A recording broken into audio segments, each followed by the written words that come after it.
What's going on, everybody, and welcome back to Comic Breakdown. In this video, we're jumping into Dark Crisis Young Justice issue number 3. And I promise you guys, this issue is probably the best one yet. It is definitely better than the first 2 issues. This story has been following Superboy, Impulse, and Robin. After the death of the Justice League, they find themselves in some very weird and strange worlds, not really understanding what is happening here. It really seems to be a world where everything they want has come to fruition. As they start to question all of reality around them, they are constantly being distracted with needing superheroes, with the world needing the Young Justice. Their most recent encounter, it brings them in front of Deathstroke, Captain Boomerang, and Lex Luthor. Now, make sure you guys have subscribed to the channel, you have liked this video, and with that being said, let's dive into this breakdown. Alright gang, so as we jump into this issue, we have Deathstroke, Boomerang, and Lex, with Cassie Wonder Girl laid out in front of them. They are letting Young Justice know that if you do not come out here right now, we will put a bullet in Cassie's head. Tim Drake making a point that he doesn't remember any of these guys actually hanging out together, never being associated with one another at any point in time. Of course, Connor, he is only focused on saving Cassie. But Impulse, what he recognizes is that these guys, they seem to be chosen specifically for them. Deathstroke had blown off the kneecap of Impulse. Captain Boomerang had killed Tim Drake's father. And of course, Connor and Lex Luthor. Whatever this world is, Connor seems to very much enjoy being here. Whatever this world is, he believes he has gotten a second chance. A chance to change how their lives had turned out. Impulse trying to convince Tim Drake that he has to be able to see this. But right now, with Cassie in danger, Robin believes that they have to go in and follow Connor. Impulse knows that this is all such a distraction to stop them from investigating what this world actually is. Being outvoted in this situation, R3, they go in, and Young Justice is in full effect. As our villains start getting their butts kicked, Impulse is able to take the gun away from Deathstroke, and he has the opportunity to take the shot. We have Cassie waking up, and she is even encouraging him to do so. This is when he recognizes that things just aren't right here. When he slows down or he speeds up, the world looks off. Almost like this is an old computer program. He can even see tracking lines that are all leading to Cassie. This makes him think that maybe, just maybe, somehow she is controlling this reality. And if Robin and Superboy are not going to help him out, try to figure out what is going on, he is going to do it on his own. Going over to Cassie and asking what is happening. He knows that she is part of whatever is going on here. Superboy coming and interfering. Superboy and Impulse, they begin to argue, because Impulse is just trying to have them see, open your eyes and look around. Cassie is constantly egging them on, and it's just not today. It has been every single encounter that they have been in. She has been there instigating every single fight. She is popping up in places when she shouldn't even be able to, while Robin is still taking care of Captain Boomerang. This is when Superboy and Impulse begin to fight each other. As Robin finishes up everything going on with Captain Boomerang, he goes and splits them up. And while the 3 of them argue amongst each other, our 3 villains, they just disappear. This is when Impulse goes up to Cassie and he's asking her, alright, it is time to spill the beans. It is time to let us know what is happening. Nobody listens to Impulse. Robin and Connor both are combating everything he is saying. Robin believing that they need more data to understand the situation. And so with Bart finally being fed up with all of this, we see him speed off.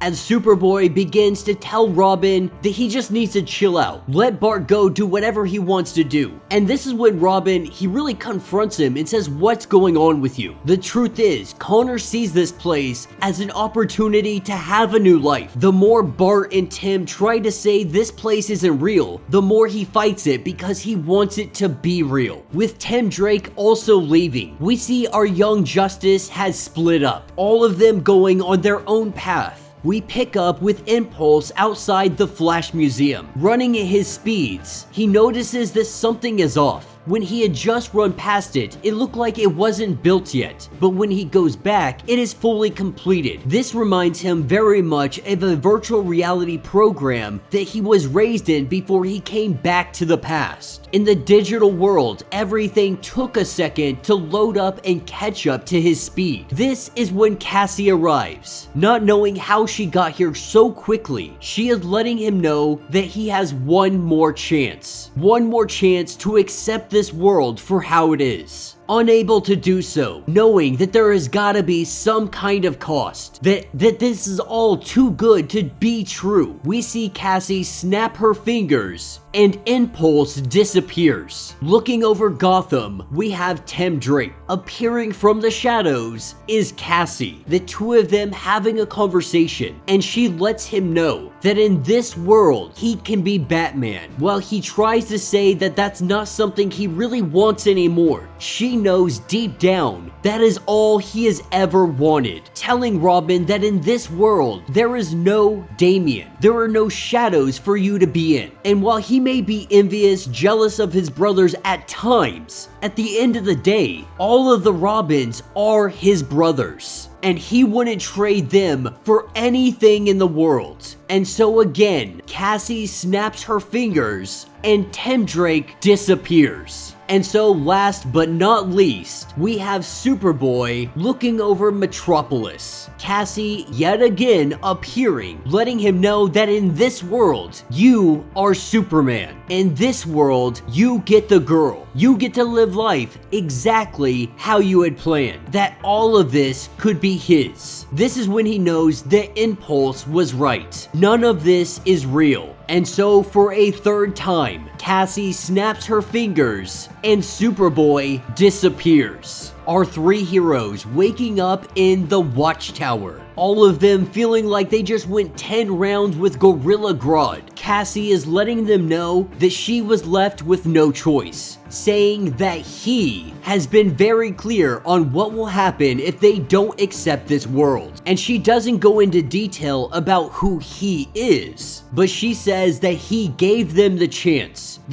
to accept this world on their own terms. As Bart tries to quickly explain, he believes this is some kind of simulation, some kind of computer program that they have been stuck in. And whoever this mystery individual who is controlling this world, this digital reality is, they are sending the entirety of the Justice League. Every hero you could think of is getting thrown at Young Justice. Because if they will not accept this world on their own terms, he will make them. And that will be the end of this issue. So let me know what you guys think down in the comments. Like I said, this one was definitely better than the first two issues. All about the story, all about the Young Justice, all about them trying to figure out what kind of world they are stuck in. In the real reality, we have Cassie Wonder Girl who is trying to find them when nobody else is. My question to all of you, who do you think has trapped Young Justice in this Matrix type simulation? There are a lot of notable candidates out there that could very possibly be responsible for this, but I want to know your theories. Could it be somebody that wants to protect the Young Justice, that keep them in a safe place when the world is without a Justice League, when the world is under attack from the Great Darkness? Or is it somebody at their own game, trying to manipulate and just have fun? I kinda had a feeling that they were gonna go in the direction that this is some kind of simulation. I like that they're keeping the individual mystery from us. And I very much am excited to find out exactly who is responsible for targeting these three individuals and targeting them specifically. So let me know your thoughts, let me know your theories. If you would like to get caught up on the entirety of Dark Crisis, be sure to check out the link in my description as well as the top of this video. It will get you completely caught up on the entirety of the event and every single tie-in. If you would like to support the channel, you can always do so by hitting the super thanks button. This button will let you donate directly to the channel, and every little bit helps us out. Now, if you can't do that, do me a favor, hit that sub button, hit that notification bell, make sure you like this video, and with that being said, until the next breakdown.